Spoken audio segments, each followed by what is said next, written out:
Peuple de Dieu, Shalom, bon dimanche chez vous.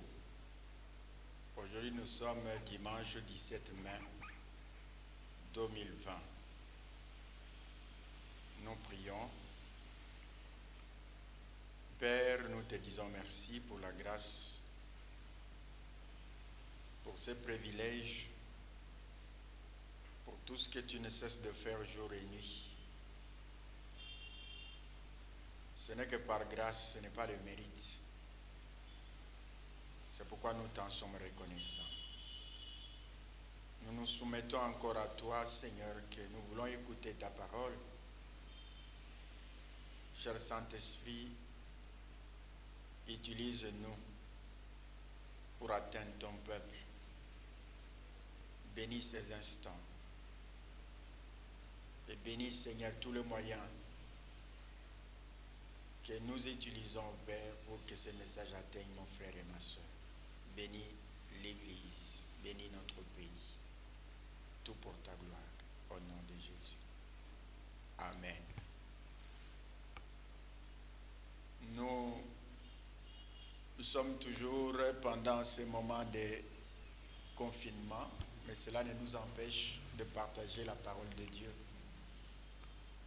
Avant même de lire la parole, je voulais fortifier le peuple de Dieu à tenir bon, à prier, à lire la Bible et à demeurer positif. Demeurer positif, ce n'est pas croiser les bras, mais demeurer positif, c'est prier, c'est chercher Dieu, c'est vouloir aussi les biens. Il y a des propos qui m'énervent souvent quand je suis les informations. C'est les propos tels que quand on annonce les nouvelles, quand on parle de l'Afrique, on dit qu'il faut s'attendre au pire. Même jusque-là, Dieu est en train de nous montrer le contraire, qu'il n'y a pas le pire en Afrique, mais le monde parle de pire. Et cette phrase-là m'énerve. Il faut toujours, quand vous l'entendez, il faut la condamner, il faut la révoquer. Il n'y aura pas de pire en Afrique. Et la deuxième phrase qui m'énerve, c'est quand on dit maintenant il faut apprendre à vivre avec. Ça m'énerve parce que nous on ne peut pas apprendre à vivre avec ce qui est mal, ce qui est une maladie, ce qui est l'ennemi du peuple. Cette maladie est venue et elle doit rentrer, elle doit finir comme elle est venue. Donc nous on ne peut pas apprendre à vivre avec, en faire notre vie quotidienne. Non, ça il faut refuser, il faut révoquer. Nous apprenons à vivre avec le Saint-Esprit et non pas avec une maladie. Amen. Voilà, nous lisons la parole de Dieu.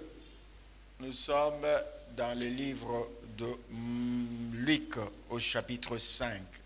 Je lis à partir du premier verset jusqu'au 10e verset, Luc 5. Et nous allons lire aussi Jean 21, de 1 à 11.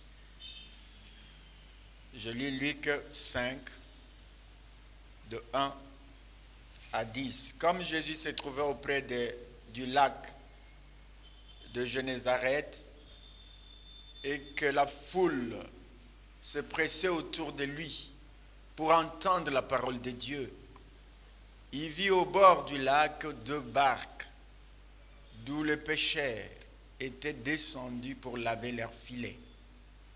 Il monta dans l'une de ces barques qui était à Simon, et il le pria de s'éloigner un peu de terre. Puis il s'assit et la barque, et il enseigne la foule. Lorsqu'il cessait de parler, il dit à Simon: avance en pleine eau et jetez vos filets pour pêcher. Simon lui répondit: Maître, nous avons travaillé toute la nuit sans rien prendre, mais sur ta parole, je jetterai le filet. L'ayant jeté, ils prirent une grande quantité de poissons et leur filet se rompait.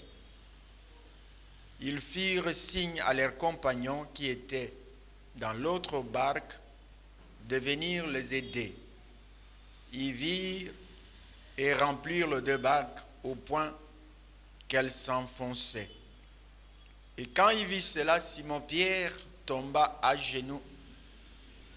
au genou de Jésus et dit, « Seigneur, retire-toi de moi, parce que je suis un homme pécheur. »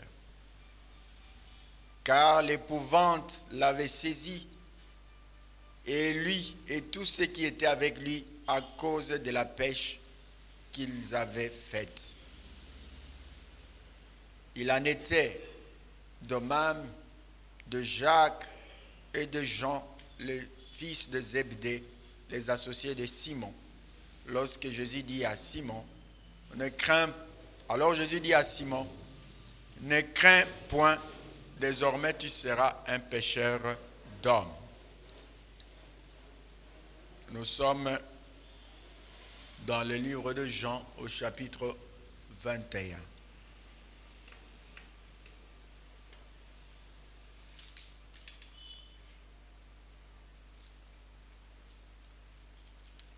Jean 21.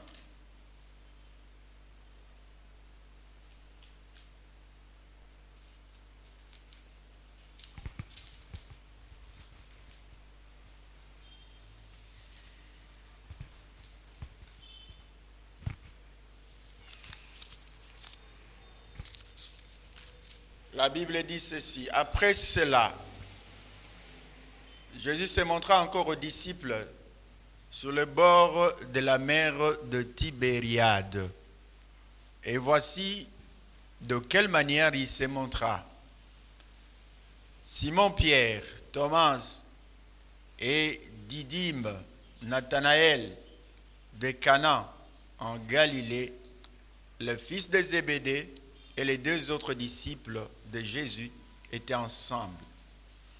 Simon-Pierre leur dit, « Je veux pêcher. » Et ils lui dirent, « Nous allons aussi avec toi. » Ils sortirent et montèrent dans une barque.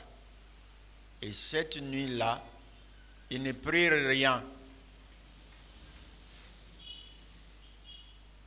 Le matin étant venu, Jésus se trouva sur le rivage, mais les disciples ne le savaient pas que c'était Jésus. Jésus leur dit, « Enfants, n'avez-vous rien à manger ?» Et ils répondirent, « Non. » Jésus leur dit, « Jetez les filets du côté droit de la barque, et vous trouverez. » Ils jetèrent donc, et ne pouvaient plus le retirer à cause de la grande quantité de poissons. Alors les disciples que Jésus aimait dit à Pierre, « C'est le Seigneur. » Et Simon-Pierre, dès qu'il lui entendit que c'était le Seigneur, mit son vêtement et sa ceinture, car il était nu, et se jeta dans la mer. Les autres disciples vinrent avec la barque, tirant le filet plein de poissons, car il n'était éloigné de terre que d'environ 200 coudées. Lorsqu'ils furent descendus à terre, ils virent là du charbon allumé, du poisson dessus et du pain. Jésus leur dit, « Apportez des poissons que vous venez de prendre. » Sinon, Simon-Pierre monta dans la barque, tira à terre le filet plein de 153 grands poissons, et quoiqu'il eût tant, le filet ne se rompit point. Amen. Voilà, nous avons lu des textes qui parlent de la pêche miraculeuse. Et notre thème de ce matin, c'est la deuxième pêche miraculeuse de Pierre. Dans le livre de Luc, c'est la première pêche, mais dans le livre de Jean, c'est la deuxième pêche miraculeuse. Mais nous avons lu les 2 textes pour faire une comparaison, pour montrer, mettre en exergue, en évidence, cette deuxième pêche. Nous venons de passer la Pâque, comme nous l'avons dit le dimanche passé. Maintenant, on s'approche dans 2 dimanches, ce sera la Pentecôte. Le 31 de ce mois, ce sera la Pentecôte. Donc nous nous approchons à la Pentecôte. Nous nous préparons pour la Pentecôte. Ces grands rendez-vous du Saint-Esprit. Alors Jésus, comme nous l'avons dit, préparait aussi l'Église, préparait aussi les disciples à ce qu'il avait promis, que le Consolateur viendra, que le Saint-Esprit viendra. C'est pourquoi, le dimanche passé, on a parlé qu'il devrait stimuler l'amour, parce que l'amour va servir de soubassement. Là où il y a l'amour, l'amour est Dieu et l'Esprit viendra. Et plus que tu aimes Dieu, plus que tu posséderas l'Esprit, que l'Esprit va t'utiliser. Et ici, c'est la pêche miraculeuse. Il y a d'abord eu la première pêche. Dans Luc, nous avons lu, et on parle du lac de Génézareth. Mais laissez-moi vous dire que dans le deuxième texte, on parle de la mer ou du lac de Tibériade, ou d'autres parlent, ou d'autres, cet lac de Tibériade, on appelle ça aussi mer de Galilée ou lac de Galilée. Mais il n'y a pas la différence. Il s'agit du même lieu, du même lac. Lorsqu'on parle du lac de Génézareth, c'est le même lac de Tibériade ou du lac de Galilée. C'est le même endroit. Donc au même endroit, Jésus va produire 2 miracles sur la pêche.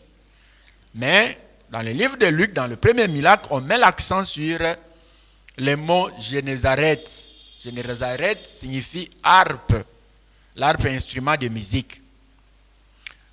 Donc cet instrument de musique, ou la première pêche, on le met, et ce nom-là a une signification parce que cette pêche-là miraculeuse, c'est celle qui va servir à ce que Pierre soit convaincu de suivre Jésus.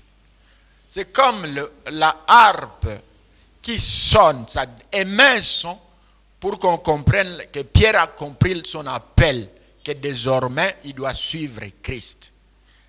Mais dans le deuxième texte, on ne fait plus appel à l'harpe pour dire qu'il a sonné. Mais Pierre est déjà disciple de Christ. Pierre a déjà suivi Christ. Mais maintenant, là, il faut que Pierre puisse enraciner dans la vie dont il a donné à Christ. Tibériade, on a donné ce nom-là à cause de son empereur Tibère, César.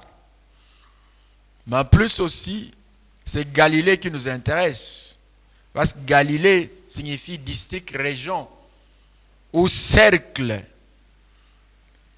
C'est là où il s'était concentré plusieurs cultures, des étrangers. Jésus qui ressuscite, mais il dit à ses disciples, je vous précède en Galilée. C'est-à-dire, c'est Galilée, c'est comme le vocabulaire est d'actualité, c'est l'épicentre. Mais l'épicentre non pas de la pandémie, mais l'épicentre des miracles. Quand vous voyez, c'est en Galilée où Jésus accomplit plus nombre de miracles. C'est en Galilée, c'est même le même lac là que Jésus a marché sur les eaux. Donc c'est un lieu où Jésus a produit beaucoup de miracles. Et il veut les amener là où il y a eu beaucoup de miracles pour leur montrer comment il agit, avec quoi il agit et comment ils doivent opérer.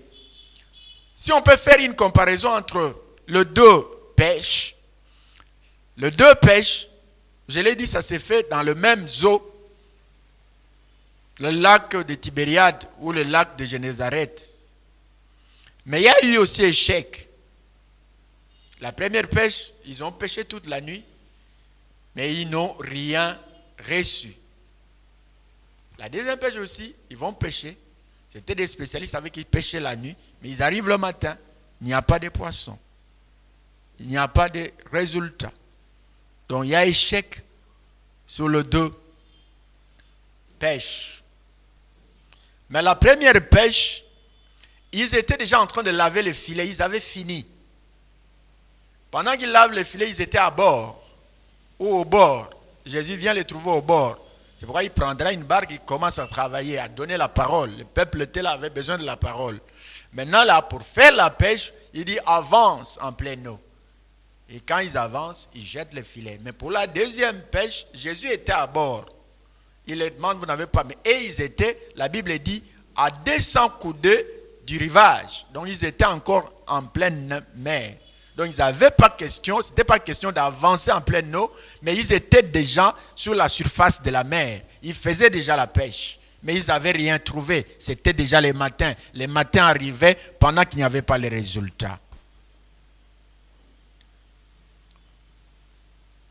À la première pêche, j'ai fait toujours cette différence pour que vous puissiez comprendre l'importance et l'action du Saint-Esprit, l'action de travailler avec Dieu. Dieu veut mettre en exergue certaines différences. C'est comme pour dire que la deuxième pêche miraculeuse, on peut même dire que c'est une correction de la première pêche, parce que quand on revient sur la même ou les mêmes œuvres, c'est-à-dire on apporte encore plus. Il y a encore une valeur ajoutée. Il y a encore des choses qui améliorent. On ne peut pas faire pour la deuxième fois. C'est pourquoi on dit la gloire de la seconde maison sera supérieure à la première. Quand Jésus revient sur la même pêche avec le même Pierre, avec le même les deux fils de Zébdée. Donc toute la composition qui était dans la première pêche se retrouve aussi être dans la deuxième pêche. Mais dans la deuxième pêche, il y a encore plus de résultats, plus de choses spirituelles, des leçons spirituelles que nous pouvons tirer. La deuxième pêche, ou dans la première pêche, Jésus dit avance, jetez les filets. Il ne donne aucune précision. Et ils sont avancés, ils ont jeté les filets. Mais dans la deuxième pêche, Jésus dit jetez les filets à droite de la barque. Il y a une première précision que Jésus donne à droite. Je l'ai dit la fois passée, que la droite dans la Bible ou dans la droite dans le langage spirituel se trouve être la volonté de Dieu. Quand Dieu dit dans ma droite, quand Dieu dit... Donc c'est que quand nous sommes dans la droite de Dieu, nous sommes dans sa volonté. Dieu dit jette maintenant à droite, c'est-à-dire, toi Pierre, tu es venu, tu as péché la première fois. Sans ma volonté, tu n'as rien eu. Tu viens encore, tu pêches pour la deuxième fois sans ma volonté, tu n'as rien eu. Maintenant, jette à droite, c'est-à-dire jette dans ma volonté. C'est pourquoi Pierre avait compris la première fois, il dit, je jetterai sur ta parole. Sur ta parole, je jetterai le filet. Mais maintenant là, il est venu jeter sans que Dieu lui dise, jette le filet. Dieu a dit de lui, il fera de lui pêcheur d'hommes. Mais maintenant là, c'est Dieu qui dit jette à droite, vous en trouverez. C'est-à-dire, il jette selon la volonté de Dieu. Donc, toutes choses, nous chrétiens, en ce temps du Saint-Esprit, en ce temps où nous devons travailler sous la grâce de Dieu avec le Saint-Esprit, cherchons à travailler selon la volonté de Dieu. Associons Dieu pour connaître sa volonté. Associons Dieu, marcher avec le Saint-Esprit, c'est sonder et comprendre quelle est la volonté de Dieu. Et Dieu, Jésus ici dit, jette à droite. Et quand il jette à droite, il trouve beaucoup de poissons, une grande quantité de poissons. Dans la première pêche, il y avait une grande quantité, et dans la deuxième pêche, il y avait aussi une grande quantité. Là, c'est toujours la grande quantité quand c'est Jésus qui dit les résultats est spectaculaire, le résultat est remarquable. Mais pour la première pêche, dans le livre de Luc, là, la Bible dit que le filet se rompait. Parce qu'il y avait une grande quantité de poissons, le filet se rompait. Mais dans la deuxième pêche, le filet ne se rompt pas. Malgré la grande quantité de poissons, la Bible dit que le filet ne se rompait pas. Que maintenant là qui vont travailler sous la conduite du Saint-Esprit, il les prépare que si tu travailles avec le Saint-Esprit, tu auras et les poissons et les filets, tu ne vas rien perdre. De l'autre côté, il fallait beaucoup d'attention parce que les filets se rompaient déjà. Et ils ont fait pour prendre des poissons parce que les filets se rompaient. Mais dans la deuxième pêche, malgré la grande quantité aussi, les filets ne se rompaient pas. Donc travaillons avec le Saint-Esprit. Et quand nous travaillons avec le Saint-Esprit, malgré l'opposition, malgré la maladie, malgré la crise, mais le résultat sera là. Malgré que tu n'as pas d'argent, mais Dieu va te secourir. Il y aura les résultats. Malgré que maintenant on ne travaille pas, mais tu ne mourras pas de faim. Si tu travailles selon Dieu, si tu associes Dieu, si tu es dans la volonté de Dieu, si tu te remets entre les mains de Dieu, malgré la grande quantité, les filets ne se rompaient pas. Associons le Saint-Esprit comprenons le besoin et l'importance du Saint-Esprit. Nous vivons sur cette terre où il y a trop de choses qui marchent à contre-courant. Il y a beaucoup des esprits contraires, mais nous devons travailler avec le Saint-Esprit que malgré les sorciers, malgré l'opposition, malgré les charlatans, malgré les esprits mauvais, mais toi tu ne mourras pas, toi tu ne tomberas pas, ton filet ne va pas se rompre, tes enfants ne vont pas mourir, tes enfants ne seront pas les derniers, ta maison ne sera pas détruite, le virus ne t'atteindra pas, parce que tu travailles selon la droite de Dieu. Tu as la droite du Seigneur. La troisième différence, pour montrer que de l'autre côté, le filet se rompait, ici, ça ne se rompait pas. Mais la troisième différence, dans la première pêche, le nombre de poissons, de gros poissons, malgré la grande quantité, le nombre n'est pas connu. On ne donne pas les chiffres. Il n'y a pas de précision. Mais dans la deuxième pêche, la Bible dit que lorsque Pierre va tirer le filet, ils vont tirer le filet, il y aura 153 gros poissons. Donc ici encore, avec le Saint-Esprit c'est l'esprit de précision.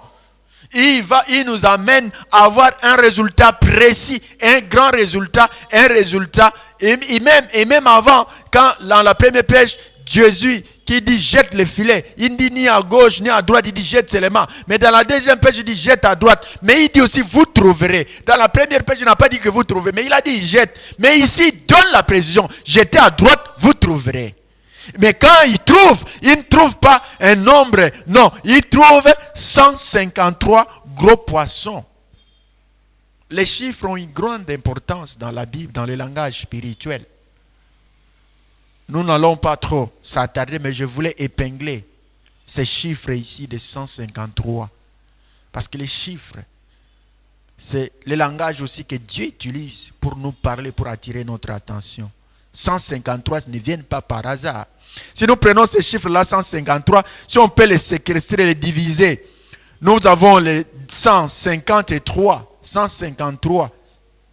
Et si nous prenons 3, se trouve être cette Trinité, c'est Dieu le Père, Dieu le Fils et Dieu le Saint-Esprit. Dieu le Père qui agit avec amour, donc avec son amour, et Dieu le Fils manifeste sa grâce, et Dieu le Saint-Esprit avec sa communion, il est l'agent exécuteur. Donc maintenant là, pour que nous puissions travailler, ce n'est pas le moment où on appelle encore Pierre. Pierre est sur l'eau, Pierre travaille, mais pour que Pierre travaille, il faut l'agent exécuteur qui est le Saint-Esprit. C'est Jésus veut faire montrer que tu n'as pas encore quitté les eaux. Il les a trouvés, ils étaient là malgré qu'ils avaient travaillé. Les jours venaient, la fin, la journée, le soleil s'est levé déjà. Donc le travail va bientôt finir. Christ va bientôt rentrer. Nous avons besoin de travailler avec le Saint-Esprit.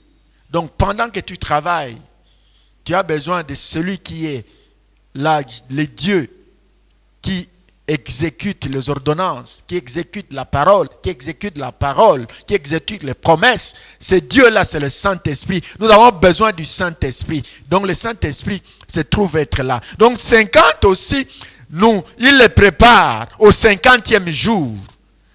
La Pentecôte, c'est le 50e jour à partir de la résurrection. Si vous comptez jusqu'au 31 mai de ce mois où nous fêterons, nous allons célébrer la Pentecôte à partir du 12 du mois de mars ou d'avril plutôt, vous compterez qu'il y a 50 jours. Donc Pentecôte, c'est le 50e jour.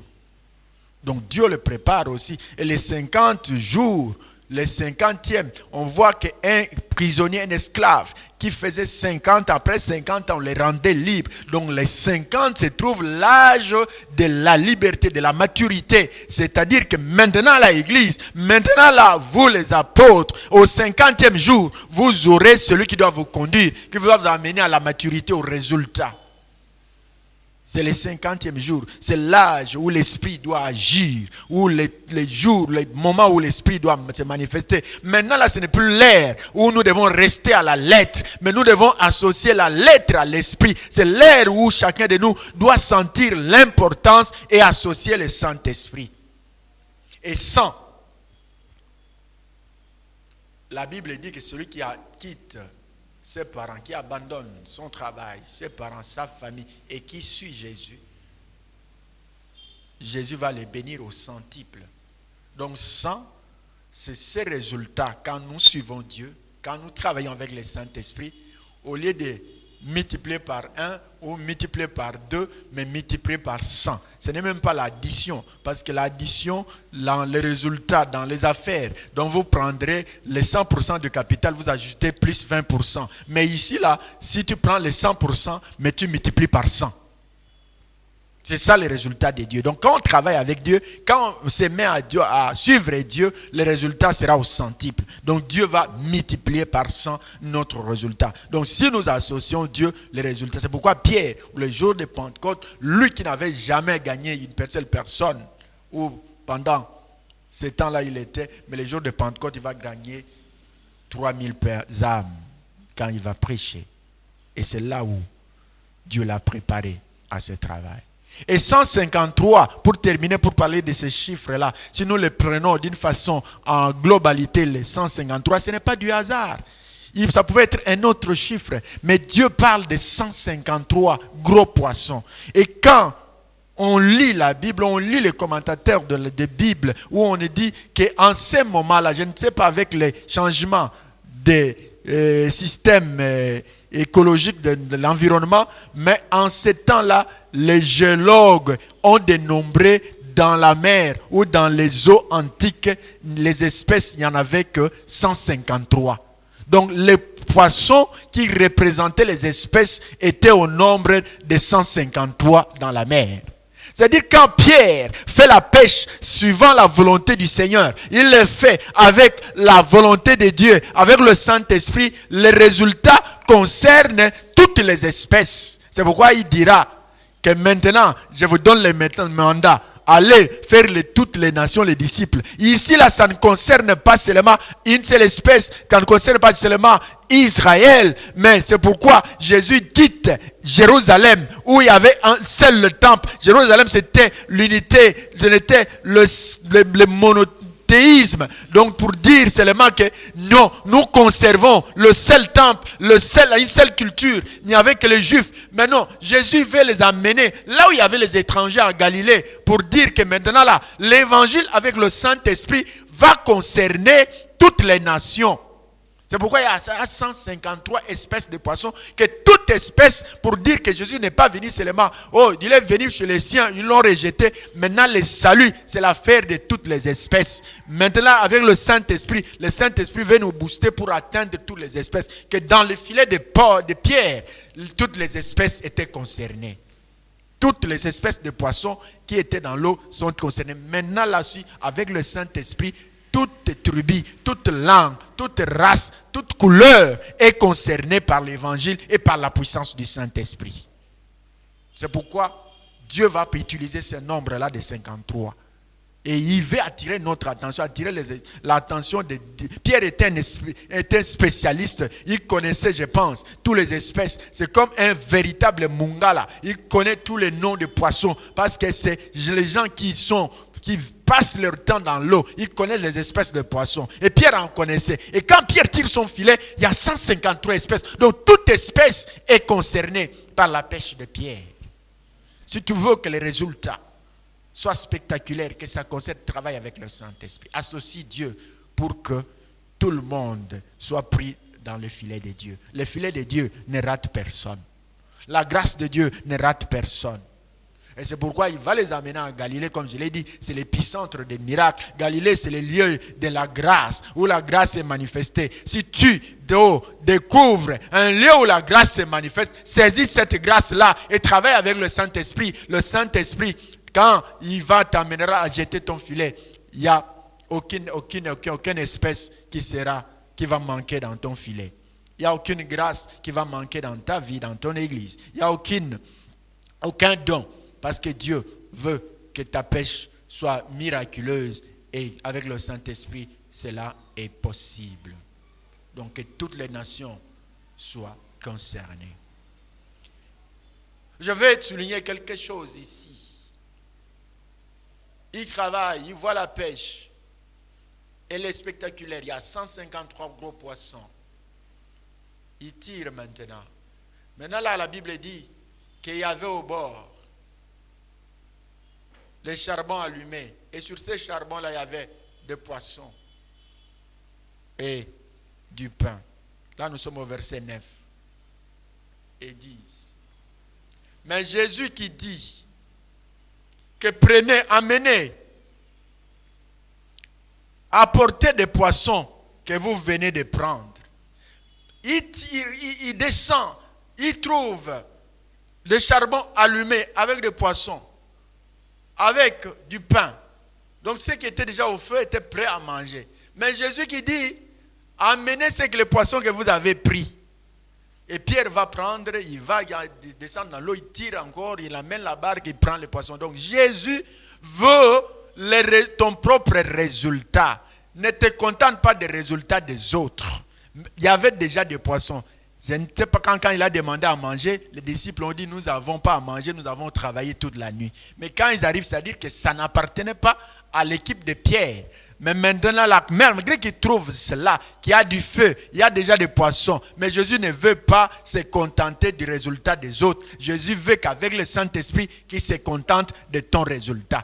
Donc, Jésus sait qu'avec le Saint-Esprit, tu es capable de travailler et de produire les résultats. Jésus veut voir aussi ta pêche, veut avoir aussi ton résultat, veut voir que même là où on t'a rejeté, je me dis que ces gens-là qui ont mis ces poissons-là et ce feu-là, quand ils voyaient les pierres et les autres là, ils disent non, aujourd'hui ils n'ont rien, ils ne vont pas manger, ils n'auront rien, ils ont mis des poissons. Les gens là peut-être ils se moquaient, ils disent nous avons fini, nous sommes déjà en train de cuire, de rôtir nos poissons, mais eux ils n'ont pas encore trouvé. Mais ces gens-là qui se moquent, mais quand Pierre va associer le Seigneur, viendra d'en faire dans la volonté du Seigneur, il y aura les résultats. Et ces résultats-là, c'était plus que ce que les autres ont eu.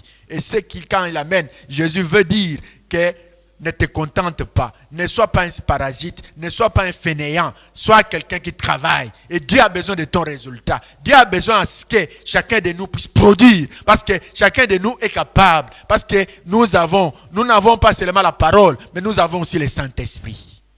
Nous n'avons pas seulement la grâce, mais nous avons aussi le Saint-Esprit. Le Saint-Esprit, l'agent exécuteur de Dieu, le Dieu qui exécute. S'il est avec toi, tu travailles, il y aura les résultats. Il fait voir que si tu travailles, tu auras les résultats. Et c'est au lieu que les gens, tu manges les résultats des autres, mais les autres ont besoin de manger ton résultat. Et ton résultat, il sera meilleur, il sera grand, il sera une bénédiction pour les autres. Le problème, c'est que nous devons nous décider de travailler. De travailler. La Bible dit dans Galates 6, au verset 4, que chacun examine ses propres œuvres. Et alors, il aura sujet de se glorifier. Pour lui seul et non pas par rapport à autrui.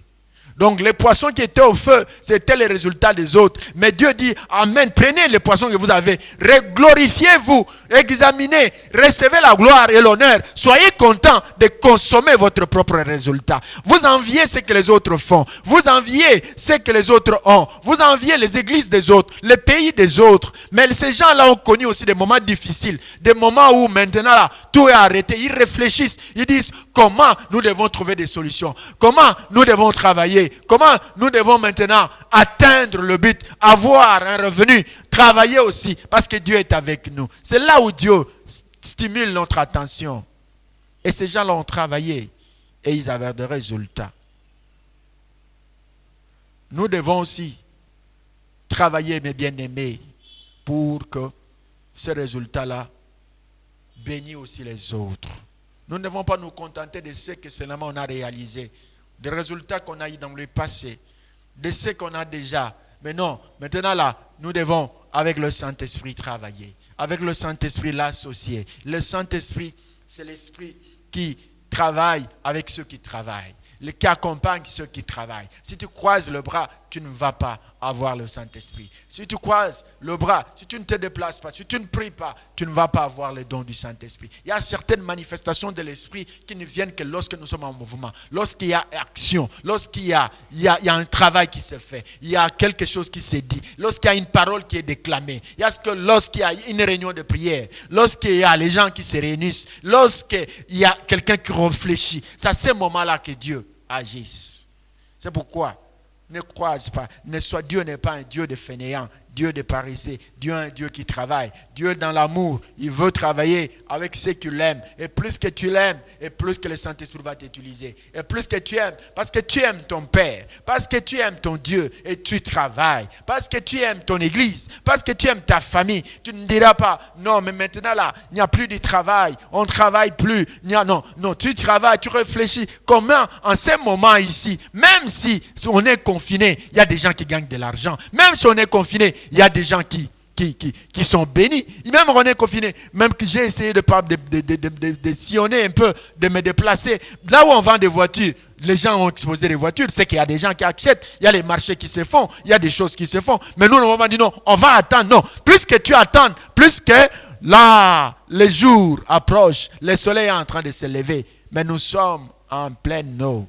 On ne va pas dire d'avancer en pleine eau. Mais tu es déjà dans l'eau. Dans cette deuxième pêche miraculeuse. Mais maintenant, là, c'est associé le Saint-Esprit. Maintenant, là, c'est de travailler. Maintenant, là, ne travaille pas à ta propre volonté. Maintenant, là, ne fais rien sans Dieu. Mais fais quelque chose, tu associes Dieu. Soumets tes projets. Au début de l'année, nous avons prié pour associer Dieu dans tous nos projets. Ce n'est pas parce qu'il y a cette pandémie. Ce n'est pas parce qu'à partir du mois de mars, jusque-là, c'est comme le calendrier est arrêté. Non. Si cette année, nous avons déclaré que c'est une année de bénédiction, rien n'est raté. Si c'est cette année, tu vas te marier. Il y a les gens qui se marient. Il y a des mariages qui se célèbrent. Si c'est cette année où tu vas acheter une voiture, ce n'est pas parce qu'il y a eu pandémie que tu ne vas pas acheter la voiture, que toutes ces promesses restent encore, sont valables. Avec le Saint-Esprit, le résultat sera grand et le filet ne sera pas rompu. Que Dieu bénisse sa parole.